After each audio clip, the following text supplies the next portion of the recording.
என்னைக்கு இத பத்தி பேசிட்டு இருக்க? தேவையில்லாம என்கிட்ட வாங்கி கிடைக்காதடி. ஏண்டி உனக்கும் சரி எனக்கும் சரி அரவிந்த் எவ்வளவு ஹெல்ப் பண்ணிருக்காரு. நீ அவரை லவ் எல்லாம் பண்ணுவனா? அட்லீஸ்ட் அவர் நமக்கு ஹெல்ப் பண்ணதுக்காவது அவர் மேல ஒரு கேர் எடுத்து அவர் உடம்பு சரியாற வரைக்குமாவது டெக்ஸ்ட் பண்ணியோ போன் பண்ணியோ பேசிட்டு இருக்கலாம்ல. என்னமோ பெரிய இவளாட்டம் அத்து பையனை தெரிஞ்சதுக்கு அப்புறம் அவன் முகத்திலே முழிக்க மாட்டேன்னு சொல்லி மொத்தமா அவாய்ட் பண்ணிட்டேன். அவ்வளவு தூரம் அவாய்ட் பண்ணவா அப்படியே விட்டுற வேண்டியதானே? இப்ப எதுக்கு அவரை பத்தி பேசிட்டு இருக்க? இல்லடி அரவிந்த் இப்ப எப்படி இருக்கான் என்ன பண்றான்னு தோணுச்சு. அதான் திடீர்னு என்னமோ உனக்கு பாச அப்படியே பொத்துட்டு வருது.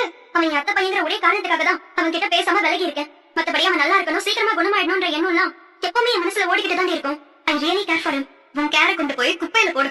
என்ன ஸ்வேதா இங்க பாரு, எனக்கு தெரிஞ்சு உங்க அத்தை வேணா தப்பா இருக்கலாம், ஆனா அரவிந்த் அப்படி கிடையாது. அவர் உன் மேல ட்ரூ லவோட இருக்கிற மாதிரி தான் எனக்கு தோணுது. நீ தயவு செஞ்சு இத பத்தி பேசு. அரவிந்த் பிஸியா இருக்கீங்களா ஸ்வேதா?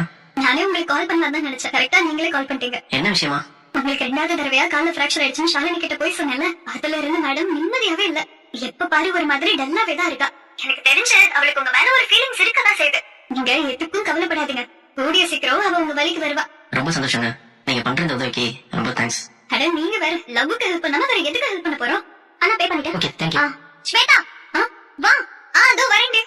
ஷாலினி கூப்பிடுறேன், அப்புறம் பேசுறேன். சரிங்க. என்ன பண்ணிட்டு இருக்க? ஸ்கூல் விட்டு வந்தோடனே நான் உன்னை என்ன பண்ண சொல்லிருக்கேன்? சாரி தானம்மா, ஷூஸ் கரெக்ட்டா எடுத்து வச்சிட்டு சாக்ஸ் கழட்டி அழுக்கு பக்கெட்குள்ள போட்டுட்டு ஹேண்ட் வாஷ் ஃபேஸ் வாஷ்லாம் பண்ணிட்டு Dress சேஞ்ச் பண்ணிட்டு ஏதாவது ஸ்நாக்ஸ் சாப்பிட்டு ஹோம்வொர்க் பண்ணனும்னு சொல்லிருக்கீங்க. ஆனா நான் சொன்ன மாதிரியே நீ இப்ப பண்ணிருக்க. சாரி தானம்மா, நான் எல்லாம் இப்ப எடுத்து வச்சிடுறேன். தானம்மா நான் வச்சிட்டேன். சரி நான் போய் ஃபேஸ் வாஷ் பண்ணிட்டு வரேன். தானம்மா நான் ஃபேஸ் வாஷ் பண்ணிட்டேன். சரி சரி நான் போய் யூனிஃபார்ம் மாட்டிட்டு வரேன். நீலா Dress மாத்திட்டியா? வரேன்மா, வந்துட்டேன். Dress மாத்திட்டியா? தானம்மா நான் இந்த துணியை போய் அழுக்கு பக்கெட்ல போட்டுட்டு வந்துடுறேன். போய் வா. உட்காரு உட்காரு. சாப்பிடு.